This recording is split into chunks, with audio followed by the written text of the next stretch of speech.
السلام عليكم ورحمة الله.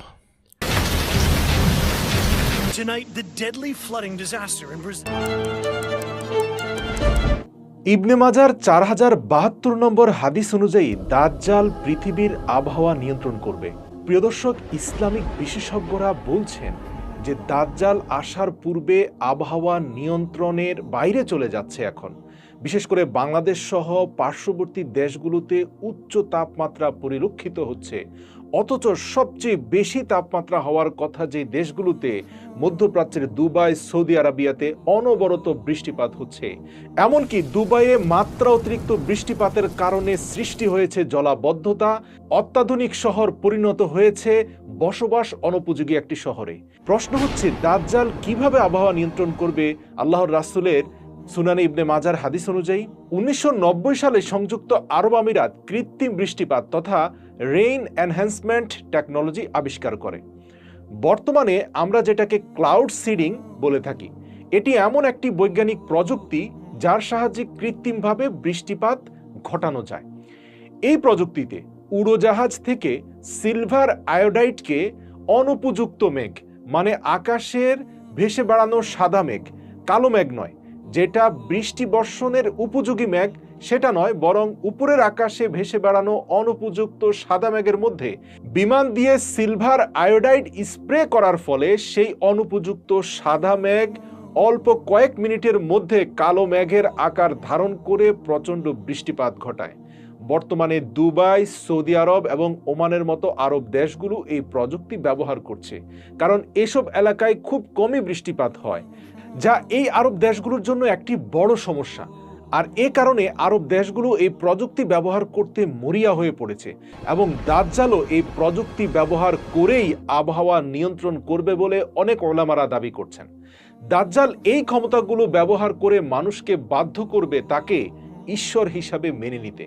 কিন্তু যখনই হযরত ঈসা আলাইহিস সালাম দাজ্জালকে দেখবেন, সাথে সাথে তিনি দাজ্জালকে বলবেন যে, আমি তোকে আমার অনুসারীদের থেকে দূরে রেখেছি। এবং তারপর হযরত ঈসা আলাইহিস সালাম দাজ্জালকে বাবে লুত নামক স্থানে ধরবেন এবং সেখানে তিনি দাজ্জালকে হত্যা করবেন। প্রিয় দর্শক, বর্তমানে ইসরায়েল এই বাবে লুত নামক স্থানে একটি বিমানবন্দর তৈরি করেছে এবং সম্ভবত দাজ্জাল সেখান থেকে বিমানে চড়ে পালানোর চেষ্টা করবে এবং হযরত ঈসা আলাইহিস সালাম সেখানেই তাকে হত্যা করবেন। দাজ্জালের মৃত্যুর পর মুসলিম ও ইয়াহুদীদের মধ্যে একটি যুদ্ধ সংঘটিত হবে। রাসূল সাল্লাল্লাহু আলাইহি ওয়াসাল্লাম বলেছেন, সেই সময় যদি কোনো ইয়াহুদী কোনো পাথরের আড়ালেও লুকিয়ে থাকে, সেই পাথরটিও বলবে যে, হে মুসলিম, আমার পেছনে একজন ইয়াহুদী লুকিয়ে আছে, এসো তাকে ধরে নিয়ে যাও। কেবলমাত্র গারকত গাছ ব্যতীত একমাত্র এই গারকত গাছই তখন ইয়াহুদীদেরকে আশ্রয় দিবে, কারণ এটি ইয়াহুদীদের বৃক্ষ যা ইসরায়েলে প্রচুর পরিমাণে পাওয়া যায়। এর কিছুকাল পর ইমাম মাহদী ইন্তেকাল করবেন। নবী করিম সাল্লাল্লাহু আলাইহি ওয়াসাল্লাম বলেছেন, ইমাম মাহদী তোমাদের মধ্যে মাত্র 7 বা 8 বছর থাকবেন।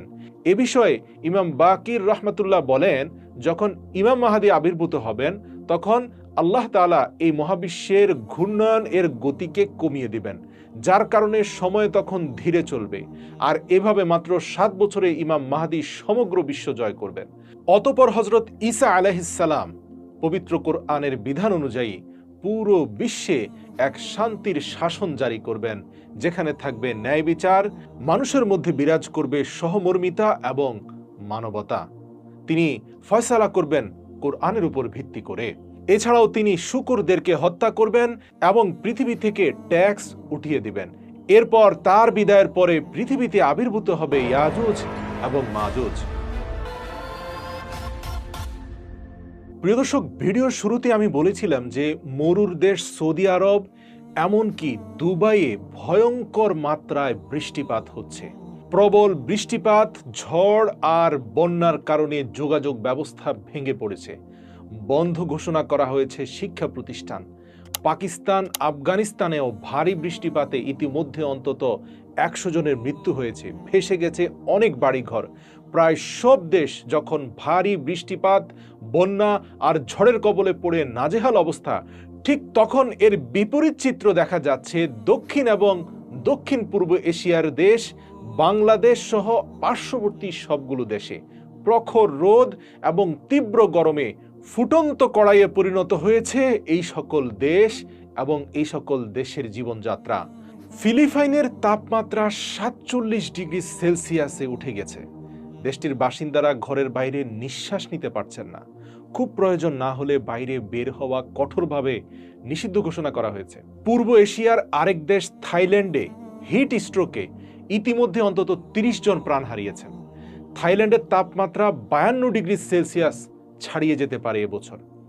মিয়ানমার, আমাদের পার্শ্ববর্তী দেশ, ভয়াবহ অবস্থা সেখানে তাপমাত্রা ৪৫ ডিগ্রি সেলসিয়াস রেকর্ড করা হয়েছে, বন্ধ রাখা হয়েছে স্কুল। এর উপরে তাদের যুদ্ধ পরিস্থিতির কারণে বিদ্যুৎ সরবরাহ করতে পারছে না সরকার। প্রিয় দর্শক, খুব ভালোভাবেই দেখতে পাচ্ছেন পৃথিবীর একটি অংশে তাপদাহে পড়ে যাচ্ছে, আরেকটি অংশে প্রবল বৃষ্টিপাতের কারণে তলিয়ে যাচ্ছে। ইসলামিক বিশেষজ্ঞদের দাবি, আল্লাহর রাসূল সাল্লাল্লাহু আলাইহি সাল্লাম দাজ্জাল নিয়ে করা ভবিষ্যৎবাণী সম্বলিত হাদিসের সাথে মিলে যাচ্ছে বর্তমান জলবায়ুর পরিস্থিতি। প্রিয় দর্শক, ভিডিওর সর্বশেষ সূরা রুমের ৪১ নম্বর আয়াত দিয়ে শেষ করতে চাই, যেখানে মহান আল্লাহ রাব্বুল আলামিন মানব জাতির উদ্দেশ্যে বলেন, জলে এবং স্থলে যে বিপর্যয় এবং প্রাকৃতিক দুর্যোগ ছড়িয়ে পড়ছে তা মানুষের হাতের কামাই। আল্লাহ রাব্বুল আলামিন আমাদেরকে সিরাতাল মুস্তাকিমের পথে পরিচালিত করুক, আমিন।